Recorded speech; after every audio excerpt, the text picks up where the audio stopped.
I Welcome am to. Theresa Oh, Brandt. I was going to do the intro. Well, go ahead and do your intro then. Go right ahead. That's funny though. Welcome to something positive for positive people. Or maybe we should just call this the Theresa Show. I'm Courtney Brame. Something positive for positive people is a 501c3 nonprofit organization that serves as a mental health support and self-help resource for people who are navigating herpes stigma.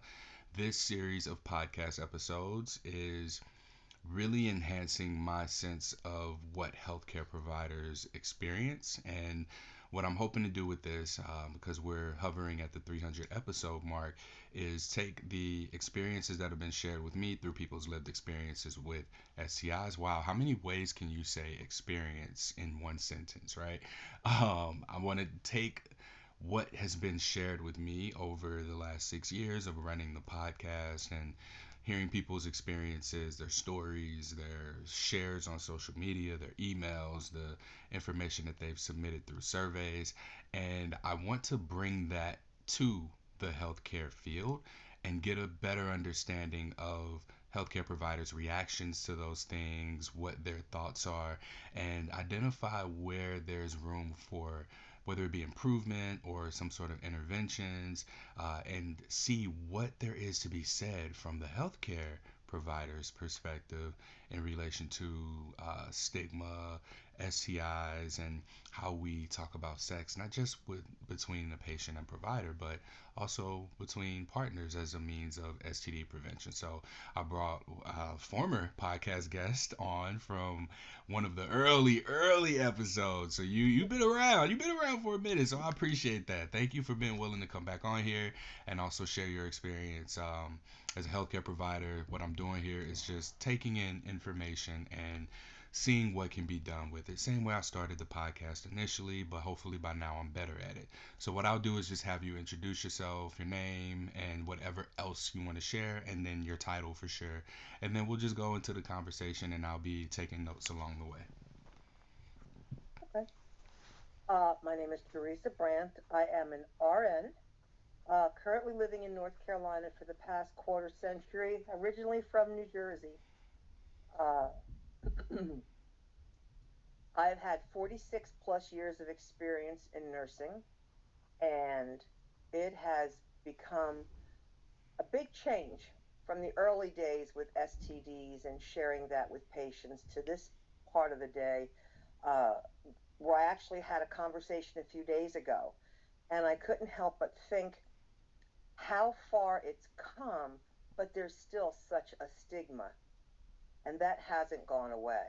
Hmm. Uh, And by your definition, what would we say stigma is? Like if you were to just give it a definition, not Google, but what it is, because I hear it so many different ways, and I just want to make sure we're at the same starting point. So when I speak to stigma, that's where we are. I think it's a judgment based on misconceptions. Um, Years ago, we'll take AIDS because that was an easy one. I was a new RN, and AIDS was an automatic death sentence. And automatically, you were a person of terrible character. Um, as we went along in years, of course, they found out there was different ways to transmit, and the perception started to change, um, but still not something you could recover from, uh, or have a zero load where you would be safe, quote unquote. You wouldn't be at that terminal automatic stage. So, but it's always been STDs. Oh, you must be dirty in some way. Oh, you must be promiscuous in some way. It was always you did something wrong. And over the years, at which point I wound up with my own herpes diagnoses, um, uh, it was interesting to have that fall on the other foot when someone had to explain that to me. Um, it was given to me uh, after a what I thought was a um, monoton, a mono one person. A Uh, monogamous, yeah, yeah. Thank you. It's been a long day. Relationship with my ex-husband of 32 years, and suddenly I found out that I got it because he wasn't faithful. Hmm. Um, and of course, there's all the attendant anger and woe is me and why me that goes with it. That I don't think has changed. The other day, well, over the years, I've had to tell teenagers, young adults, older adults, women been in their 60s. It's kind of gone across the board that I'm sorry, your lab results show that you have an STD. And telling teenagers who often feel invincible, and it's been like, well, they're fine with it for the most part until they find out after the third time we have to report them to public health. And or they have to tell their partner what went on to get treated. And that's always a bit of a barrier to getting treated. Oh, I have to tell him or I have to tell her. I don't know how they're going to take it. Well, Yeah. Let's there's let's not let's stay here for a second. okay.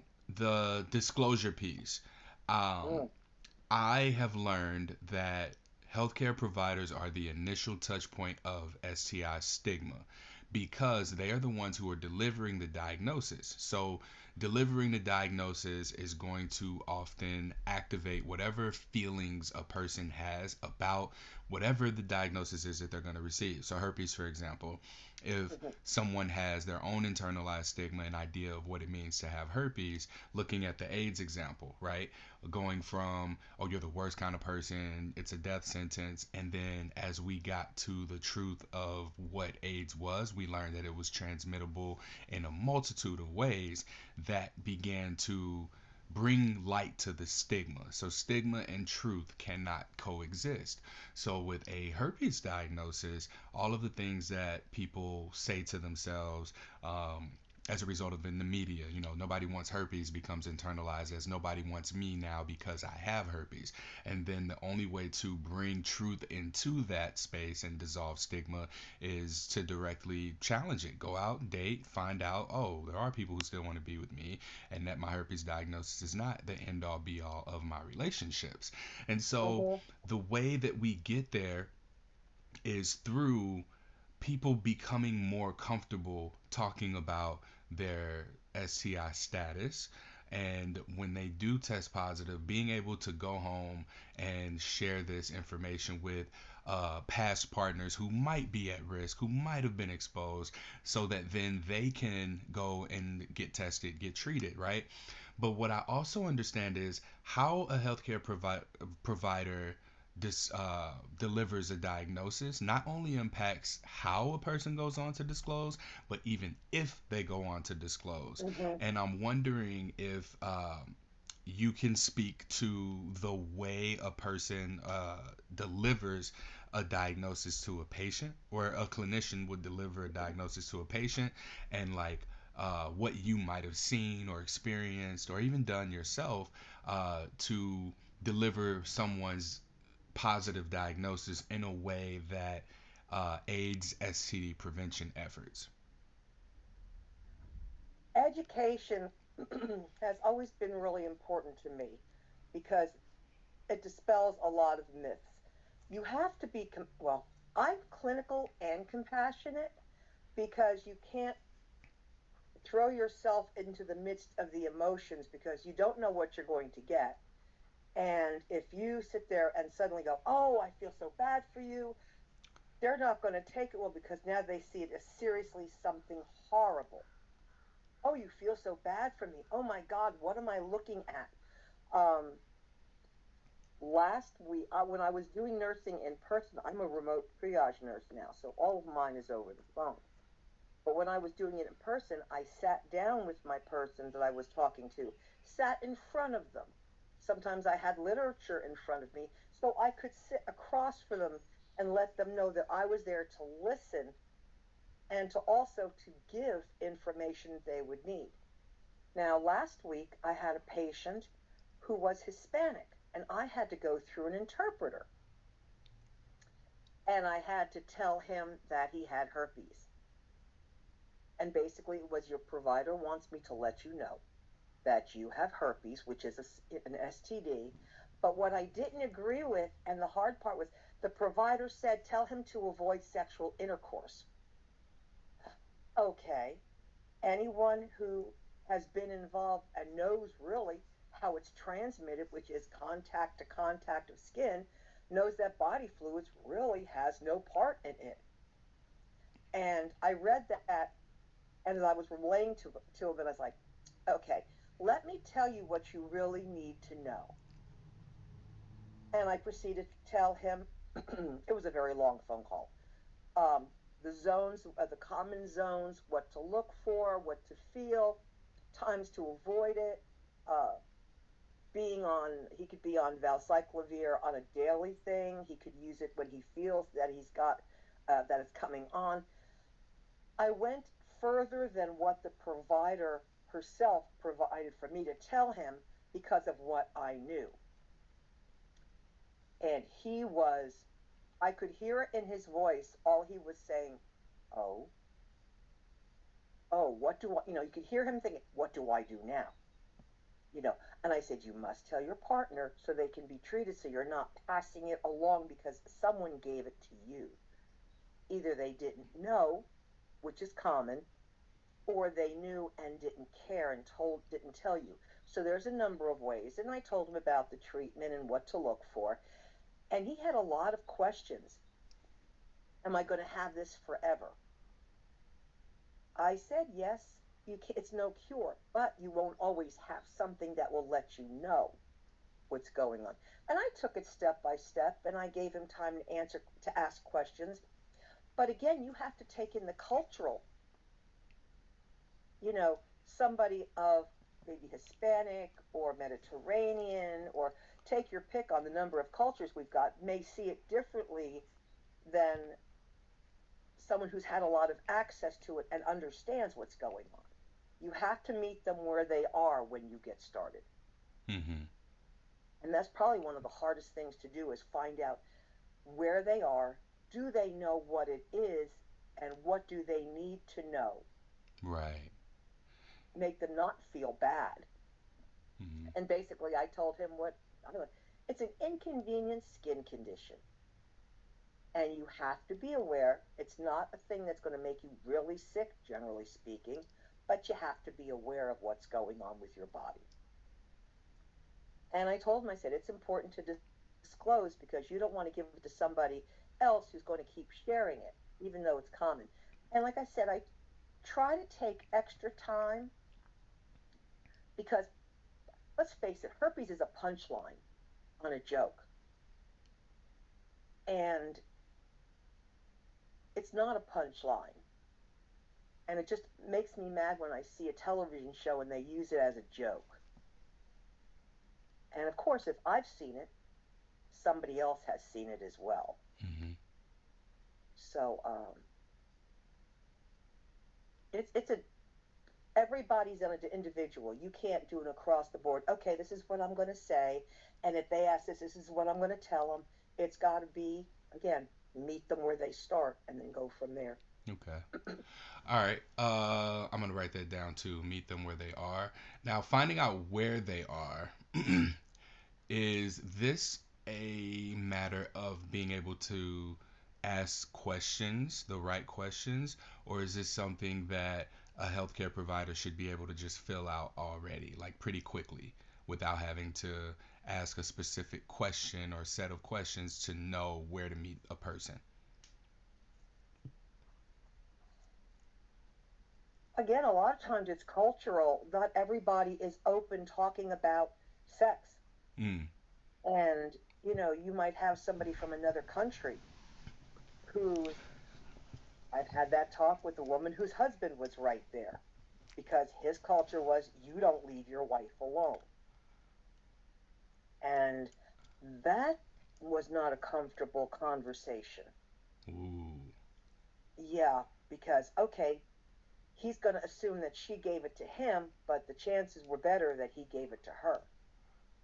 So, and if you ask them to step out, then they're going to say, okay, what's going on, and I now we need got to to be sit here here for now. 4 ages. Yeah. Okay. So, Cultural differences, not just with the patient, but also with the provider as well, I think play a role because, you can be someone who's familiar with multiple cultures, who might have had like the common upbringing, culture, like being raised in the South, for instance, versus the East Coast, versus the West Coast, versus the Midwest or the North, where it's cold all the time, where it's hot all the time, where you're near water, where you're near mountains, where there's gang violence, or where there's typically more like agricultural issues causing sickness, right?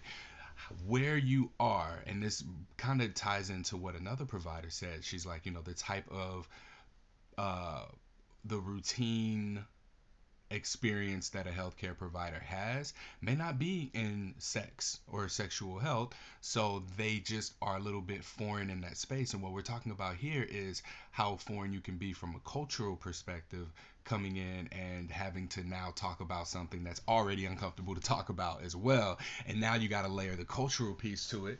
And I think that where this is useful for me is one of the things that I want to do is I want to give healthcare providers practice taking a sexual history. This is something that I'm actively seeking funding for, to be able to bring in people of different groups, cultures, communities, ethnicities, relationship styles, and gender identities, to give them practice taking a sexual history with these individuals and being able to get familiar with uh, whatever necessary framework needs to be in place for them to open up their patient to talking about sex and the types of sex that they have, so that they can offer the best treatment.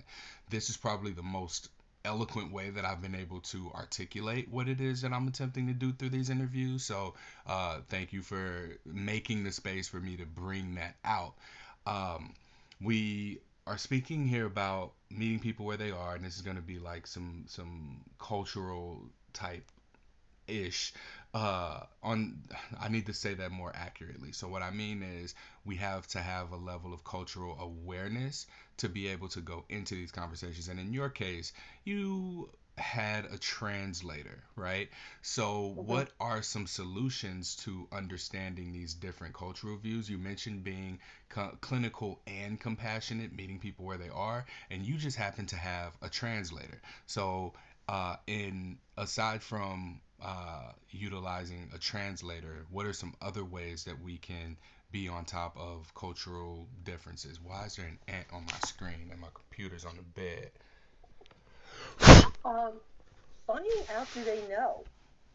Are they sexually active? Have they ever been in contact with more than one person? Um, what do they know about sexually transmitted diseases? Do they know?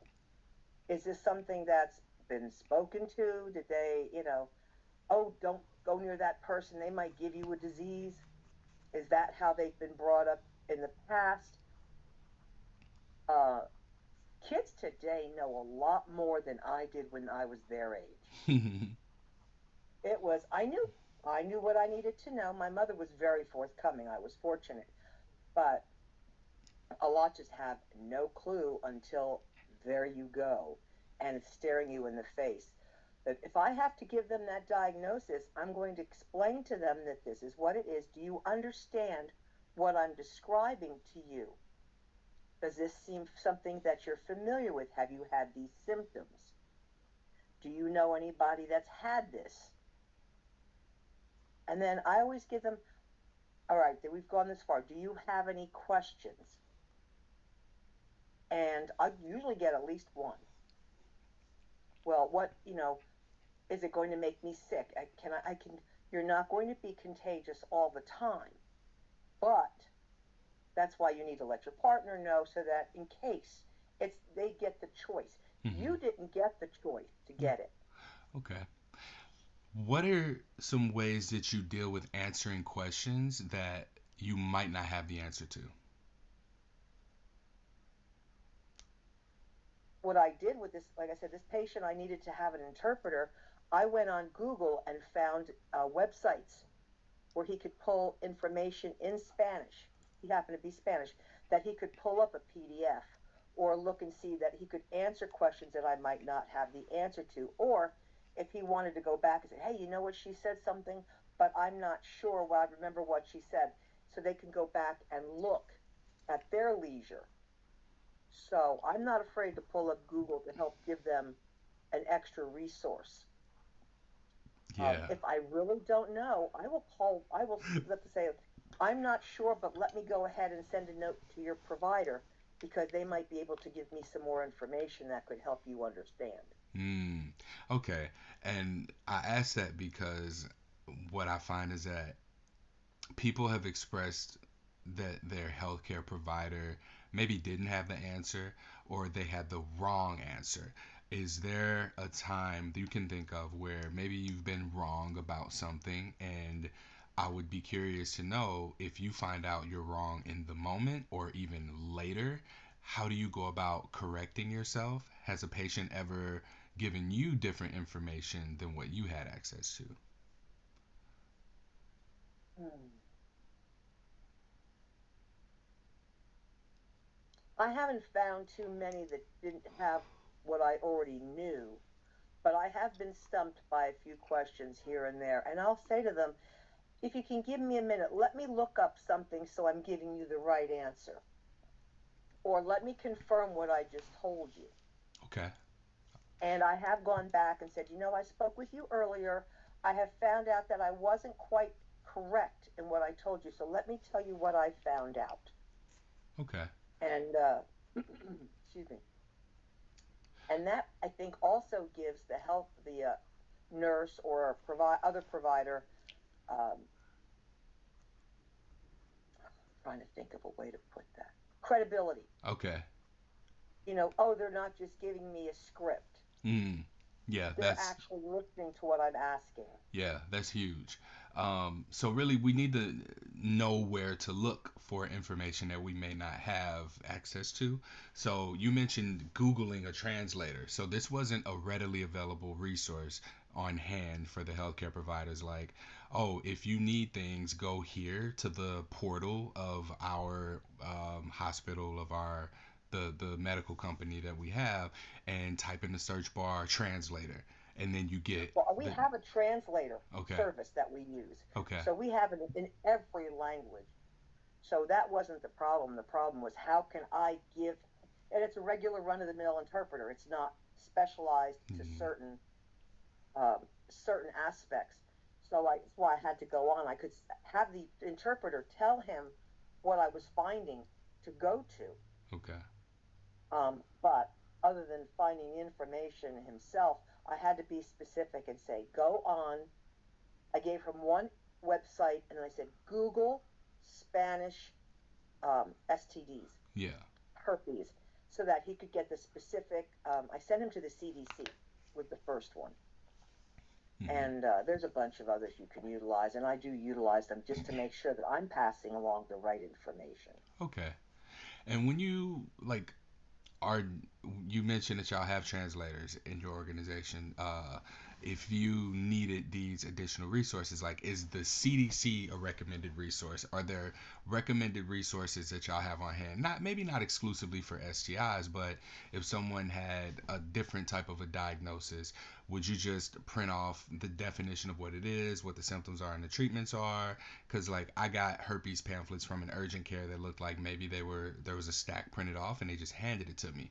So I guess I wonder if there is that type of software in the medical field where you can type in a condition and then just print off the information, aside from going to Google and then looking for the most credible resource and then getting it to your patient. I currently am, and I have in the past, working for a lower income, lower insured clinic. We don't have all the resources that, say, a hospital would have. So, again, I'm remote, so I don't have anything to hand out. I can only direct them, and what I can also do is direct them to the office staff to, and I'll send them a note saying, hey, so Mr. So and so needs information on this. He's coming in next week. Can you have some printouts for him available? So I don't have that kind of information at my disposal. Okay. Uh, I do find ones like I don't go on Wikipedia. Hmm. I go on things that are like CDC, the Mayo Clinic, things that are more run of the more I have spy in the room uh, that I've used in the past for information that I know it's credible. Okay. So, uh, but again, that comes with using things over the years Hmm. with experience.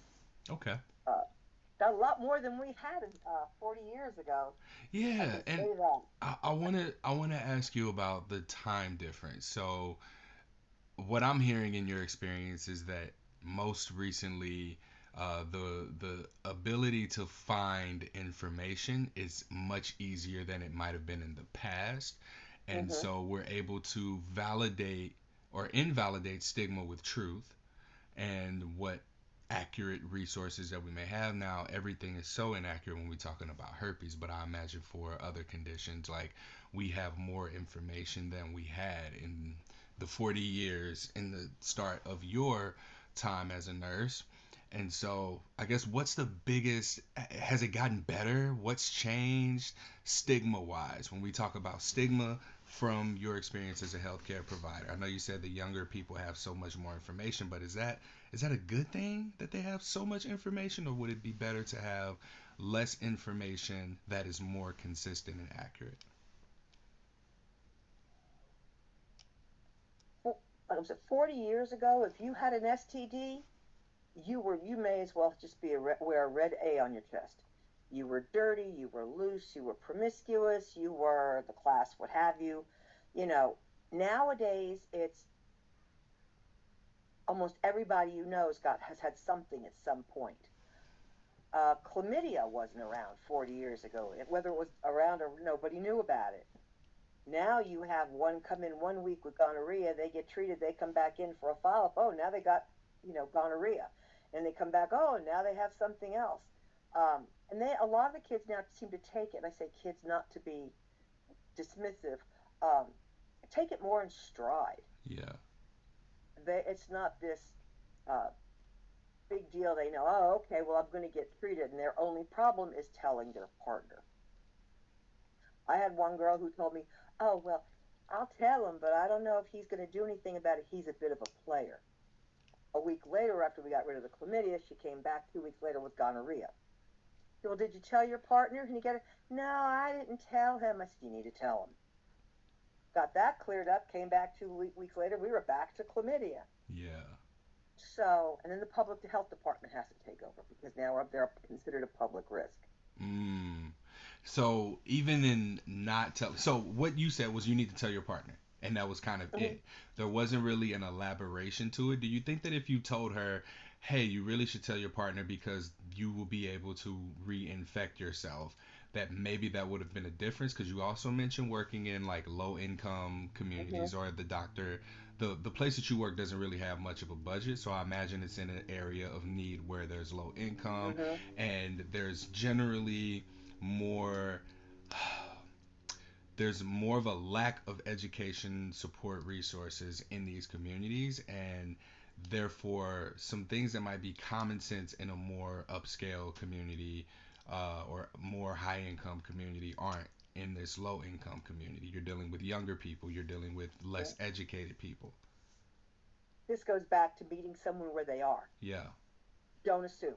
Mm-hmm. Just because they come in and they seem to have it all together, they know everything, don't assume. Because I tell them you need to tell your partner they have to get treated because they can turn around and give it back to you. Yeah. And then this is going to be a cycle. And I'm very specific on that they understand it's not a one and done. Um, and to use protection and to be aware. But again, as we know with herpes, it's not fluid, so they can use condoms from here to heaven. It's not going to make a difference. They have to understand that it's a skin, and that's where you get a lot of the, oh, well, if I wear a condom I'll be fine, or if no, because they're just still working on that assumption that it's a fluid transmission as opposed to skin contact. Yeah. And that's not the phrase out there, I guess, is what, that's not as mainstream common as you would understand. That, oh yeah, use a condom, you'll be fine. No, you won't be fine. Nah. That's not how it's transmitted. Mm-mm. And I think that's probably one of the things that really needs to be, I guess, stressed in any discussion about herpes is its transmission. Yeah. And, just because HSV1 is considered oral and HSV2 is considered genital, to stress, it can travel. Yep. You can get either one anywhere. It's not going to sit there and go, oh, well, now you're below the waist. Now it's only going to be, Mm-hmm. that's probably one of the longer conversations Yeah. is a herpes conversation as opposed to just, oh, well, you have syphilis. Here, we're going to give you an antibiotic and that should clear it up. Right. Now, the what made me think of this is how you mentioned telling the lady, all right, you have gonorrhea, tell your partner. She's like, no, he's a player. I'm not going to tell him. And then she came back with chlamydia, and then she came back with gonorrhea again. It just kept being a cycle, right? Uh, Couple months. it seems like in this situation, fear might have been helpful rather than meeting this person with non judgment, no shame, no type of feeling at all. Because this person still, or this person could have just been like, hey, partner, you might need to chill out for a week on having sex. Go in, get treated because this is what I got. Like, she might have just never told him because of fear of him not having sex with her anymore or blaming her, right?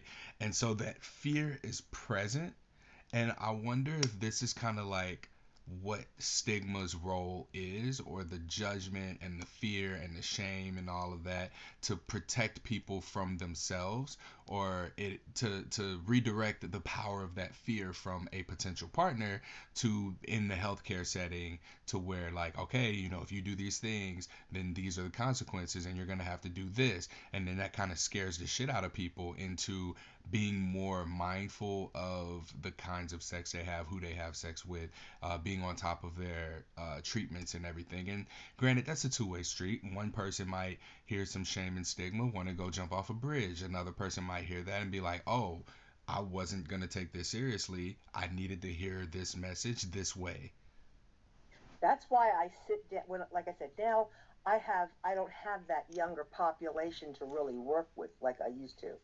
But when I sat down with them, I sat down and I made myself, there was nothing else going on. We closed the door and it was just the two of us chatting. I like kids. So it wasn't a problem of I was going to give her that, you should do this. It was more, you want to stay healthy and you don't want to have to worry about being sick because that's not going to get you where you want to go in life. And when they realized, I loved it when they come back and give me a hug for listening. That was always one of the best things because you reach them and you're not judging. You know, these things happen. It's so common. Same thing as I told this gentleman the other day. I said, it's very common. People don't may not talk about it a lot, but there are a lot more people who have it and don't talk about it. So this is not something that is just once in a blue moon.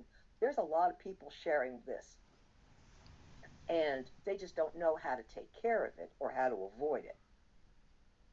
The, to let them know that there's not a judgment going on. I'll start out with clinical just to give them the facts, and then we can go into this conversation mode. Okay, I just gave you a lot of information. What do you want to know? Do you have any questions? Do I need to go over something else again for you? I got plenty of time.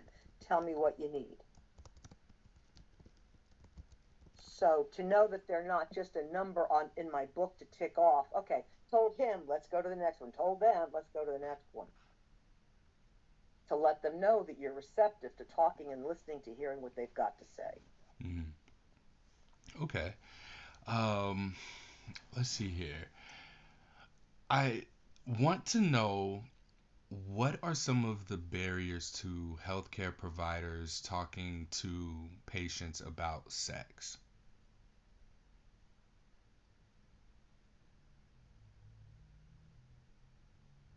Society at large, I think, is a lot of it. Um, the schools don't want to talk about it. They give you this health and safety kind of chat, and basically it's don't have sex and don't get pregnant. They don't go into the finer details of what could happen, the consequences. Well, you're going to get pregnant if you have sex. Well, don't have sex. They don't go into the little extras of what could happen. Um, there isn't it depends on who's teaching the class. If they're not comfortable with it, they're really not going to go into it. So it's more of a it's a personal comfort level. If you're not comfortable with sex, you're not going to be able to talk about sex. Well, maybe you could be fine with sex. It's just having to share, acknowledge it in someone else, especially younger people. If you are one of, I don't want to phrase it that way, if you're one of those. If you're someone who believes that no one should have sex until they're married, then you're not going to be real receptive to sitting down and having that chat with them about what they should do outside of the actual marital bed. Because it's hard to overcome your own beliefs a lot of the times. Yeah, yeah. And do you think that practice in that discomfort is something that's helpful, or is there something else that needs to happen? I'm sorry. So what I mean is, if people are uncomfortable with other people's sex lives, is exposing them to conversations with other people about sex going to be more harmful or helpful? And should there be like a educational training or something on dealing with that discomfort? Oh, absolutely. Absolutely. Um, I think doctors should have more conversations about being comfortable and not just drop it on the nurses. Nurses tell patients a lot of things because the doctors aren't comfortable with it. So they say, oh, go tell Mr. So and so, blah, blah, blah, and I'll see you later. Same thing when you're teaching somebody or have to discuss a matter like this sex education, health and safety. That goes along with, take a course, find out about compassion and non judgmental. Don't just make it a catchphrase. Mm-hmm. Actually learn about how you're going to talk with a teenager. I was teaching, they had me as a guest speaker in a class. They didn't invite me back. I think I was a little too blunt. But talking about, I handed out lollipops. I said, here, enjoy the suckers. Don't be one. Now that we're going to talk about this. And I said, if you think you're going to be swayed in the dark into something you're not ready for, don't go in the dark. Go watch a basketball game. And this one girl was, well, I have two kids already, and I can get romanced anywhere. I said, stay home. And everybody laughed, and it was meant to be light. But again, it wasn't judging her. It was just recognizing she made a comment, and it was a humorous lesson, part of the lesson. Don't again going back to don't put yourself in that situation. But I had training in nursing about how to talk to patients, what to look for, what to listen for. I don't think a lot of these teachers, especially the ones in high school that have to have these conversations, I don't think they get that little bonus of what to do when you need to describe it. I think some of them just kind of get suckered into it. Oh, we're going to be teaching sex education this year. Yeah, yeah. Now There's so much more to it. you said something interesting. You said that the nurses are responsible for like the doctor's discomfort. Like the doctors just dismiss the uncomfortable stuff. Go tell Mr. So and so this thing. And it's just passed off onto the nurses. So is this a nurse Or they issue? go in and they say, oh, Mr. So and so, by the way, you've got XYZ. And if you need anything, the nurse out here can answer any questions you might have. So help me with the hierarchy here then. What Uh-huh. is the doctor's job? What is the nurse's job? in this particular scenario that we speak of, where they can tell someone to go in, like, oh, hey, here's a diagnosis. All right, if you need anything, talk to the nurse. Bye. Oh,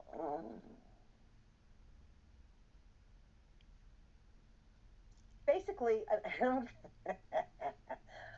doctors are taught how to heal, and nurses are taught how to keep them alive once they're told how to heal. Mm. Uh, and it's common joke like July 1st when the interns and the residents come into the hospitals for the first day. And I've been part of that conversation. They come in and they're full of themselves and they're going to be the great healers and these are their patients. And we basically say, look, you can make this difficult or you can make it easy on you. These are our patients. We keep them alive. We let you borrow them to learn and to take care of. Don't screw it up.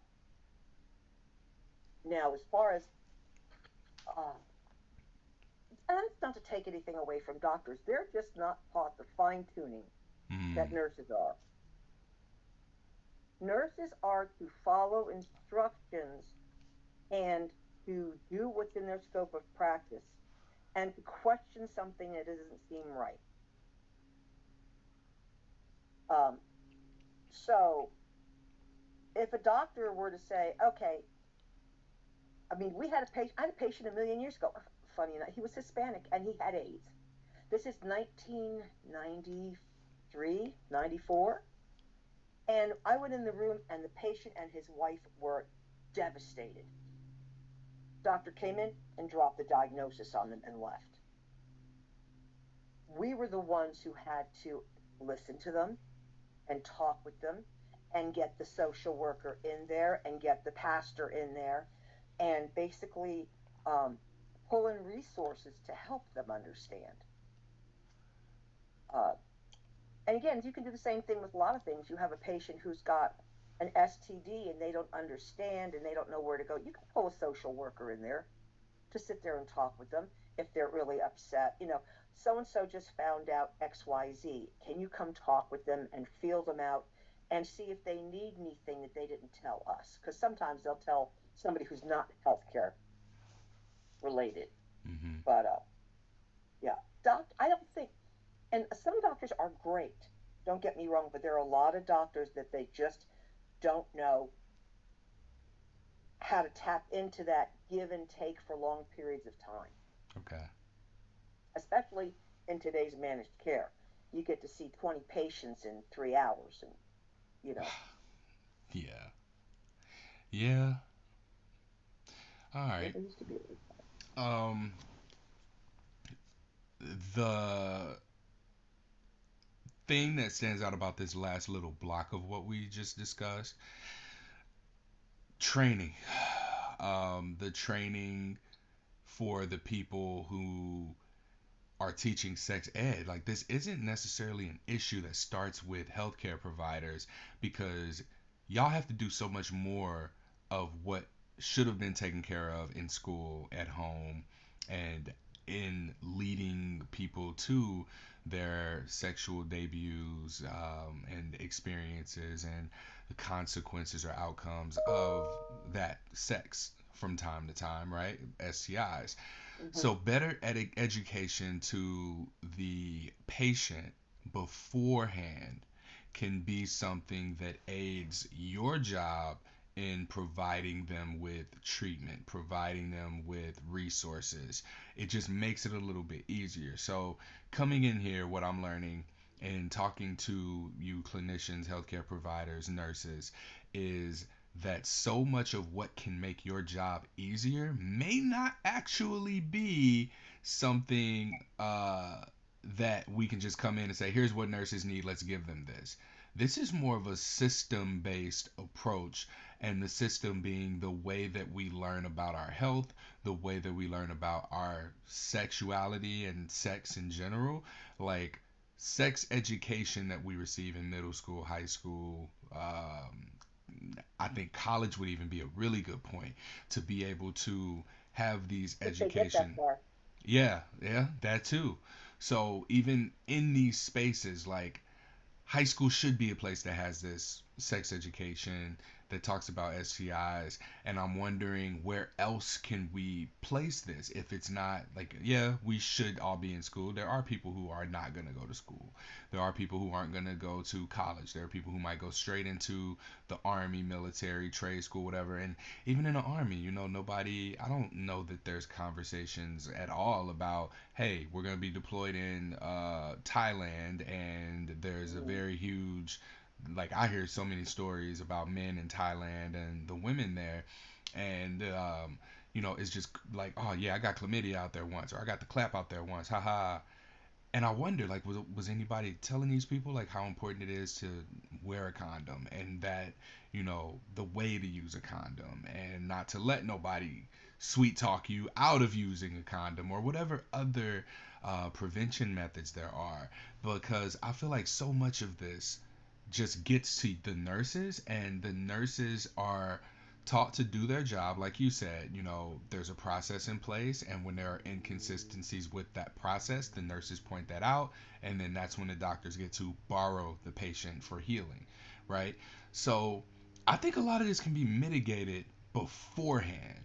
And now it's a matter of crafting together the information that I have in order to create what may be a curriculum, what may be a process, what may be a platform, even for people to be able to get what they need to communicate with their healthcare providers in a more effective way. What you've got to understand too, though, is a lot of these kids are minors. Their parents, or if they go to a Christian school, they're going to get the basics. This is what happens when you hit a certain age when you're a woman. This is what happen at a certain age when you're a male. They're not going to, don't say the word gay.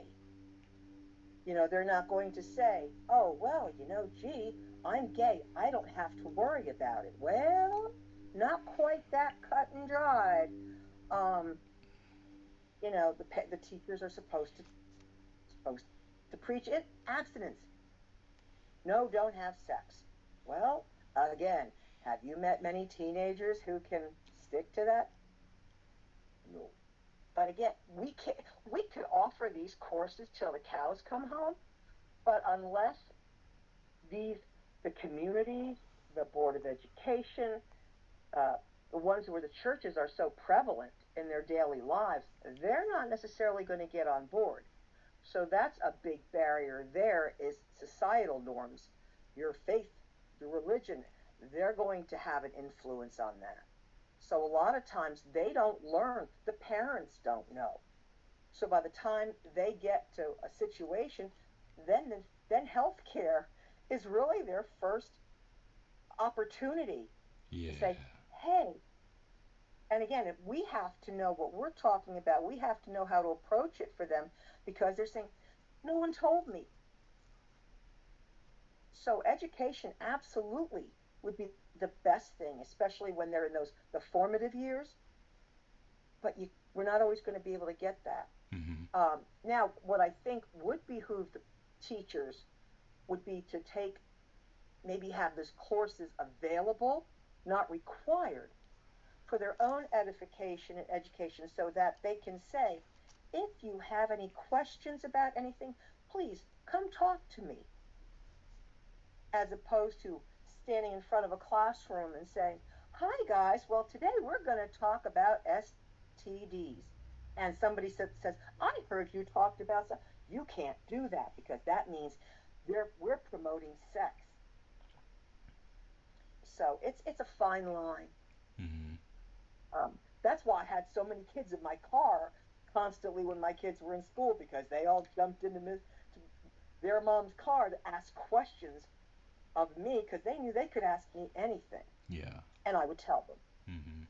Not everybody has that mom that will tell them what they need to know. Okay. It's real. And Courtney, some days it breaks my heart when I know what these kids are facing without the education they need until they wind up in a doctor's office. Now, when they get birth control, they come in for the depot shot or birth control. The providers do discuss what they need to know as far as that goes. And I do believe they do talk about STDs, but again, time constraints. They can't spend the time they really need to let the kids or whoever. I had a 67-year-old patient. I had to tell her she had an STI.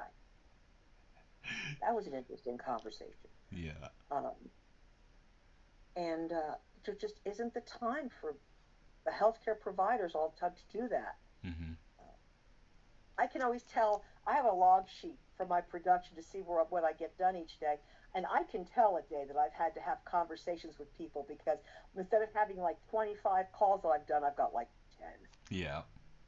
Hmm. and those were teaching calls that took up the time. Okay. So All right.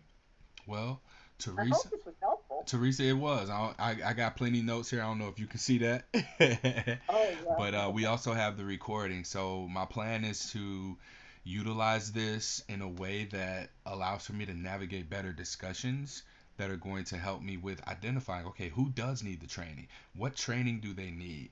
How can we give healthcare providers more time? How can we set people up for success when they do have questions, when they do need information, right? So these are all questions that I'm gonna have and continue to bring to the surface as I go through this avenue of identifying what do healthcare providers need. What is there to learn from you all that can get people the best quality of healthcare? Because this isn't just about sexual health anymore, and it's not just about mental health. It's really about our health, like whole health, right? And I ain't there yet. Like I'm gonna say sexual health is mental health until we get to the point where that needs to change. But I think that people need to see that first, and I think that these conversations about stigma, where it's coming from, what we can do about it, this is going to get us to the point where people see, oh, sexual health, mental health, and then once that catches on, then we can see, just whole health and what all contributes to that. So I really thank you for coming back on here and Oh, being my willing to pleasure. chat with me. I would really. I'd like to hear the whole thing because I want to hear what the other nurses have to say or healthcare providers have to say as well to see where we differ. Yeah, so I'm gonna put all of these podcasts together. I have a handful of more interviews to do, and then I'll put these all in podcast episodes. It'll be like a series, and yeah, I'm hoping to get this project funded because I want to put together a survey for healthcare providers to see to get the input in a quantitative way, and then start presenting this when alongside like my herpes information talks.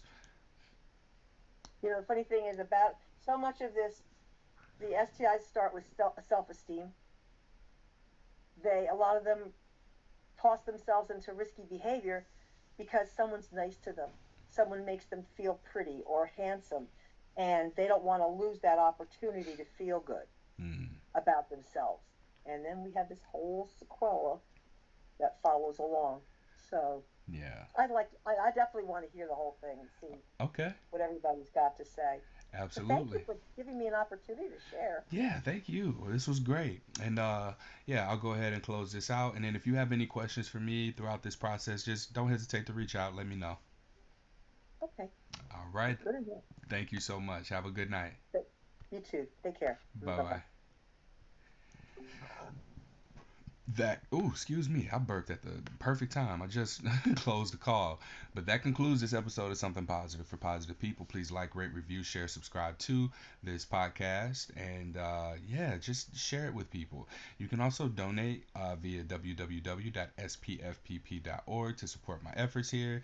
Again, 501, again, Something Positive is a 501c3 nonprofit organization essentially serving people who are living with herpes. Thank you so much, y'all. Peace.